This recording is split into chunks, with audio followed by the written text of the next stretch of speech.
Didn't want to record. Hi, everybody. So I have Katya and Melina here with me today, and we're going to talk about some really cool things that are kind of happening because of the Ringing Cedars series of books, but also what they mean. Like, to me, they mean that was a sixth density being here, and she was giving us gifts.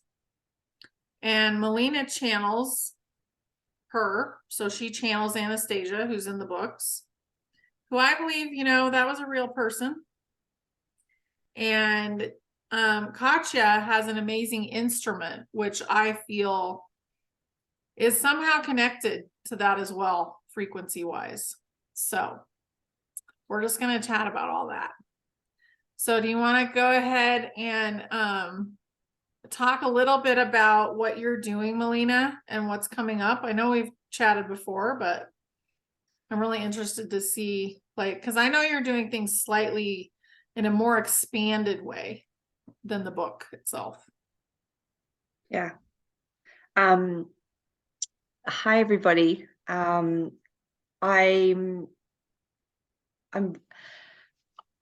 very expanded out into what's actually happening, and also I'm finding I'm really being connected more and more, also to do with like these gardening practices, and the people that are stepping up and in now are really expanding out and wanting to know a lot more, because because of what's actually happening on our land. Nothing's quite the same anymore to do with like how we garden, and the weather patterns are all over the place too. So people that used to grow things quite easily are having more trouble growing things now. So people are really wanting to step in and go, well, how can we actually work together, and and share what we can't grow and you can grow. In Australia right now, we have potato shortages. You can't buy frozen chips in the supermarket anymore, which is obviously I feel kind of a good thing. But like just having your own vegetables growing in your own garden, and sustaining that as well. So yeah, our veggie garden's actually thriving right now, which is really great. I've sent Honey some pictures of my garden, so that's good. And we're in summer right now, so heading towards autumn.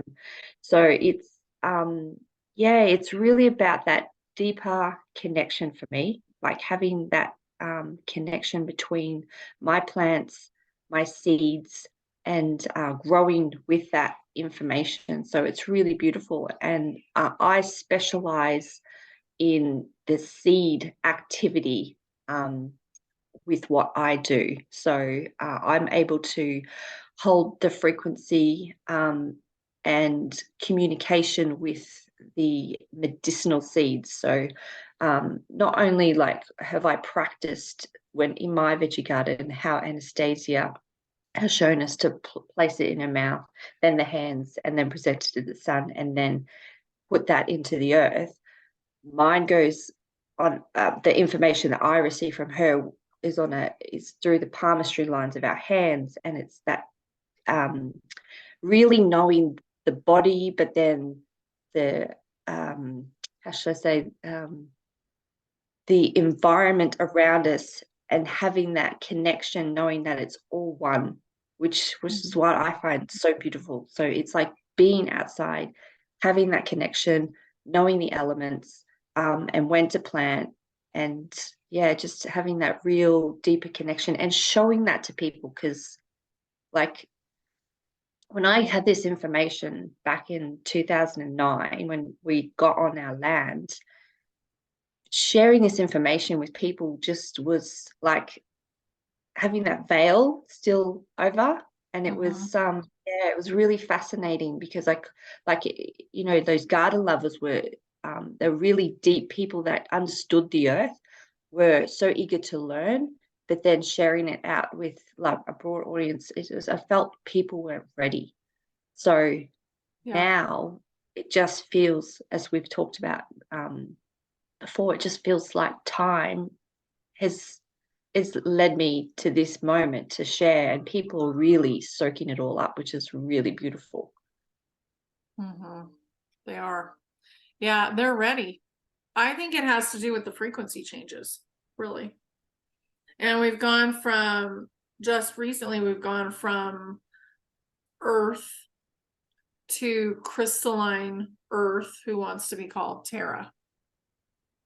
So everything is changing, and the more adaptable we are to the changes and the more inquisitive we are, the better. And when I met you, I was like, oh, this is going to be so good. I was so excited. And then when I met Katya, I was like, there's another one. So I just was so excited because you're like bringing the book to life. And it's part of how we're going to operate in the golden age. So, and you're doing it through the seeds and through the frequency that you're giving the seeds. And Katya is doing it through the music and the frequency through the music. And everything is energy. So you guys are playing with that in different ways. So to me, it's just absolutely amazing. Yeah. Yeah. And holding that live workshop class on the seeds the first time, people were just so like getting messages of just can you do this seed? Can you do this seed? And it was just like, we don't, obviously being in different countries and different weather patterns, and we can't grow certain things in, so natives is really good.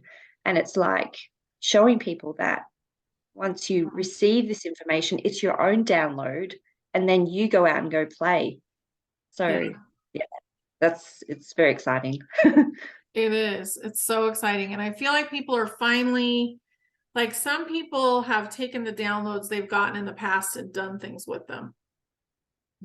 But it hasn't been the norm. So now it's like everybody wants, at least all the people I know, they're like, oh, I got a download. I'm going to go do this. I'm going to go do that. And it's like people are ready to run with it. Whereas before they would have let themselves be distracted and not go with it. Yeah. Yeah. So I think it's amazing. I mean, also some of us, like Melina also told me, we're doing it before for years and years, but it just wasn't ripe. It wasn't ready. When I spoke about the things I wanted to do, it was like I'm speaking Chinese or like another language. It wouldn't go over. So, it was like the things I've been doing for the past 13 years, but it's only now it feels like, yeah, this is making sense now. This is the time. Yeah. And so tell us a little bit more about what your instrument does. Yeah, with pleasure. The things that Melina was talking about, and also I have to say I'm really new to Anastasia's series. I'm just starting to read the first book. I first heard about it from you, Hani, 3 weeks ago, and it's quite a discovery. And I was so in awe that there is this phenomenon of eco villages growing in Russia that I didn't even know about. And it's so amazing. And I think a lot of this knowledge and a lot of this way of life is sort of the quickest way to sovereignty and to really big fulfillment. And the thing is, we've been living like that quite a lot in Slovenia, where I'm from. So I grew up at the brink of one of the biggest forests in Europe that is completely intact in flora, fauna, and mycelium. It's a crazy experience. I live at a lake that's called the Disappearing Lake. And it's sort of a lake that is there half time of the year, and half time of the year, all the water runs underground into cave systems that are crazy. And I mean, I go for the water in the forest at the water source, and I meet traces of all kinds of animals. And it's really been an honor to grow up. I grew up with this, you know, I didn't sort of start to discover it now. I grew up really, really connected to the forest, and you know, I meet bears all the time. we don't, we don't, we don't cuddle. We give ourselves a lot of space. It's not that kind of an experience that Anastasia is talking about, but it's very, very connected. And when I observe, like when I go to the forest to the same spot, it really becomes like an orchestrated movement, because in the snow you see how the animals move, and then you see, okay, they go there, I go there, and we sort of, yeah, we really give each other space. So anyway, it's a interesting life, and I've been really connected to it throughout my life, but wanted and was drawn to yeah, to music and to something quite more, yeah, interdisciplinary, and quite, because I think like Anastasia and those kind of knowledges are very potent and very necessary, but I don't think that the world of nature and the world of like technology and creativity have to be excluded. I Right. think they can really, really well connect. And I just was, you know, living, I get all of my photo ideas in the forest, and I got an idea to build an instrument that will sort of represent that will connect the wilderness, that will connect the technology, and that will connect the interdisciplinary of things, because I think, yeah, I wanted to create a learning space for children, because I was working at the music school at that point, and I was really missing the nature in the school. And I came up with an instrument that would be half played by nature and half by people. And then the journey began, sort of, and led me to some really, really interesting places. Yeah. Mhm. Yeah, you spent time in Iceland, right? Is that where you went to get started with it first? Yeah. Yeah, I first started very guerrilla-like in my local community, and you know, I stopped the car productive machinery to build a little small, tiny metal stuff. So it was really, really quite of an endeavor to build it. So I built it first in Slovenia, and then sent it to Iceland, because I really resonated with the biophilia educational project that was sort of. Really, that's really interdisciplinary for you. I mean, it was everything. So yeah, it's like a school curriculum that has 10 subjects, and we sort of explore the wonders of nature through music, technology, and yeah, it was really, really interesting. I mean, it takes a lot to bring it to the table. It was a big thing, but yeah, I sort of sent the instrument there, and then collaborated with the educational project there. Yeah. Mhm. So we just did a show about the trees, Mhm. and the trees, they have all this light inside of them. They have all of this information inside of them. And that book illustrates that like tremendously, but the information is available to everyone. All you have to do is sit next to a tree, and you're going to get more information than you would get without the tree. So you saying that you went into nature and you got your pictures that helped you create the instrument, Mhm. that is a link between nature and humanity, is like, that's something that humanity needs right now, Mhm. because we lost it. Mhm. So I think it's amazing and, you know, beautiful that you've done that. Yeah, I mean, it was quite a journey, you know, and I had my hard moments after, you know. At the beginning, I was like, okay, let's do this, you know. Iceland, here I come. And it wasn't really that hard. It was, yeah, it's interesting, but yeah, I mean, for me, when I go to a forest, I don't necessarily like feel it as trees, or it's like really a really connected entity. Mhm.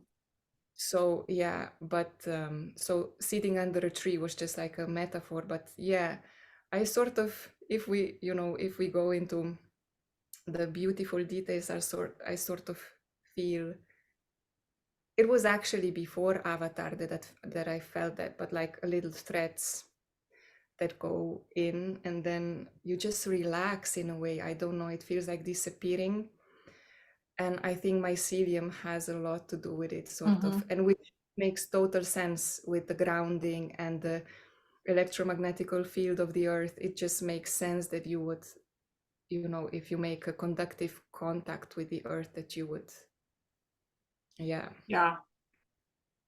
I recently learned that mycelium, or the mushrooms, are very good for the crystalline body connections. Mm. So I started having shaga and all that stuff again. Like, Great. so yeah, it's great in your coffee. Yeah. So do you want to show your instrument, or should we wait for that, or how do you feel about that? Yeah, sure. I can sort of tease you a little bit with it. It takes a little bit longer to sort of go into the um Mode. on the sensors and stuff like that. Mhm. It's maybe so it takes another sort of, yeah, learning Yeah, I space to just go. think the instrument itself is really beautiful because you can see, let me just hang on one second. Uh, Okay, so Katya has her amazing instrument and she's going to explain it to us. yes. It's beautiful. So it's not, yes, thank you. So it's not in performance mode yet. But I had this idea where on the instrument you would be collaborating with nature. So you would be half playing it, and then nature would be half playing it, sort of. So we have here a little wind, a little mill, I want to say, that has 16 spots to put a paddle in. So that's like a 4/4 rhythm. How do you call it? A bar thing. So you can place the paddles. I don't know if I can That's put okay. this down. Yeah. So you just replace the paddle on a different spot, and then when it moves, it creates a rhythm. So this is a more of a human thing. It's like very XY. There are like 2s and 4s and 8s, and very like productive and geometrical and predictable and pattern like behaving. And this one is nature part. So it has like this one, I don't know if you can see, it's like a transparent Oh, one. yeah. And then this one's, it's like a family of transparent cogs. So this one has more like Fibonacci numbers. It's 1, 2, and 3, and then 5 in the windmill. And when you put it outside, the wind moves. So the idea was to sort of monitor the movement of the instrument, and then have the movement connected to, so it triggers natural sounds like ice cracking and frogs and forest and stuff like that, but then you would be live playing it in nature. I love it. It's magical to me. Yeah. Yeah, it's Yes. like the connection, and you're giving people another way to connect. Yes. Yeah. Yeah, Love that it. was the idea, and that's what actually I am now like wanting to create for children, because this instrument, it's sort of like how I think education could look like, and not even education, but like invitation to exploration. You Mhm. spark curiosity, and then you go from there. And it's really fun to learn about technology. Technology is amazing, but it has to be in the right context and in the right relationship to nature, because it's always nature is always, it's a Yeah. unified phenomenon, and yeah, should be The inferior balance is so massively important. And it that's what changes we've lost. So it's yes. time to get it back. Yeah. Yeah, Well, thank you for showing us. I love it. thank you. Yeah. It's gorgeous. So you did introduce that to the children, and then that school kind of went away.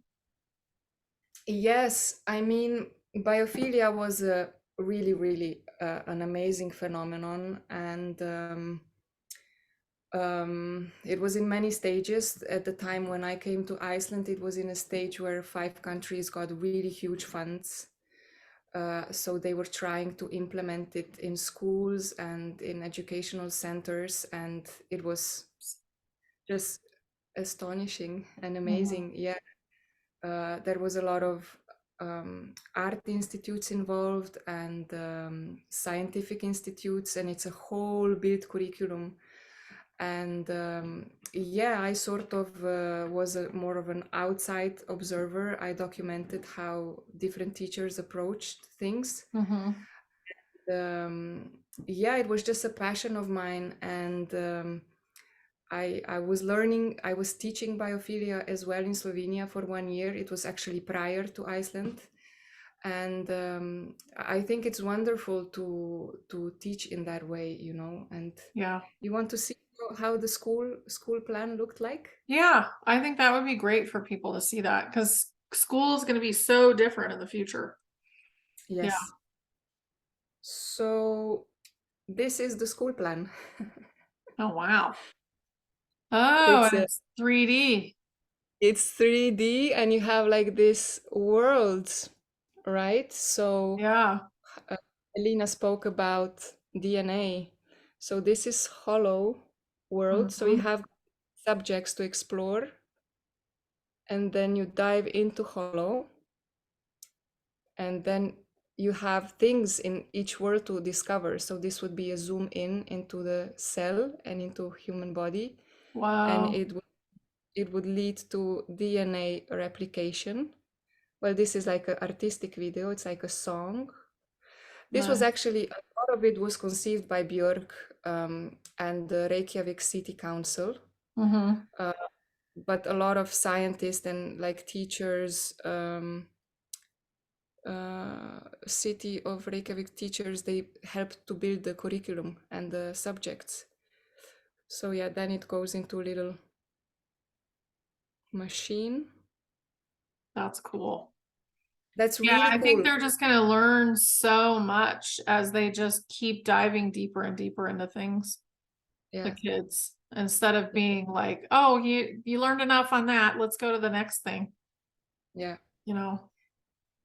yeah. So this is what's Yeah. happening inside of a seed that Melina was talking about. Oh, DNA, amazing. it's a DNA replication.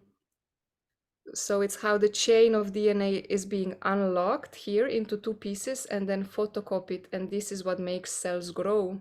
And this is what makes everything grow. I This love that. amazing of DNA. So yeah, Yeah. this is how a school plan looked like. And yeah, I'm thinking now to open that kind of a learning space online. But Yeah. still, I think it would be tremendous online. yeah. Mm-hmm. Yep. Absolutely. We would love to help you with that. So, Yes. yeah. So it looks Yeah. like Melina, her internet like cut out completely, so she's left. Yeah. But is there anything else that you want to share before we go? Well,